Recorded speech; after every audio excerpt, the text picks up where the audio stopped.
7টি সবজি আপনার কিডনিকে নষ্ট করতে পারে। এই 7 সবজি দেহের ইউরিক অ্যাসিডের পরিমাণ বাড়িয়ে দিতে পারে এবং ইউরিক অ্যাসিড পরিমাণ বাড়লে আপনার কিডনিতে যেমন পাথরও তৈরি হবে তেমনি কিডনি নষ্টও হয়ে যাওয়ার সম্ভাবনা থাকে। মাত্র 7টি সবজি, যেমন পালং শাক, প্রচুর পিউরিন থাকে, এখান থেকে ইউরিক অ্যাসিড তৈরি হয় এবং অক্সালেট থাকে, যার ফলে কিডনির পাথর এবং কিডনি নষ্ট হতে পারে।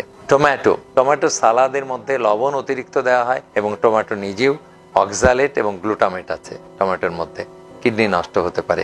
কাজেই যাদের 3 স্টেজের কিডনি ডিজিজ আছে তাদের জন্য টমেটো এবং পালং শাক বাদ দিয়ে দিন, নিষিদ্ধ।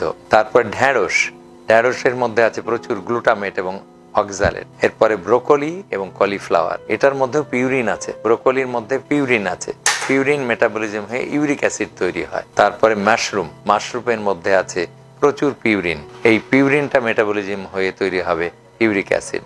কাজে মাশরুম সমৃদ্ধ খাবার আপনার জন্য নিষিদ্ধ।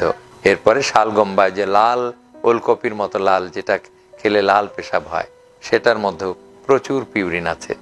লাল পেশাব তৈরি হলো এবং লাল সালাদ দেখতে খুব সুন্দর, হাতেও লাল রং হয়ে যায়, কিন্তু সেটা আপনি খাবেন না। তাহলে 7টা সবজি, পালং শাক, টমেটো, ঢ্যাঁড়স, ব্রোকলি এবং ফুলকপি, মাশরুম, শালগম।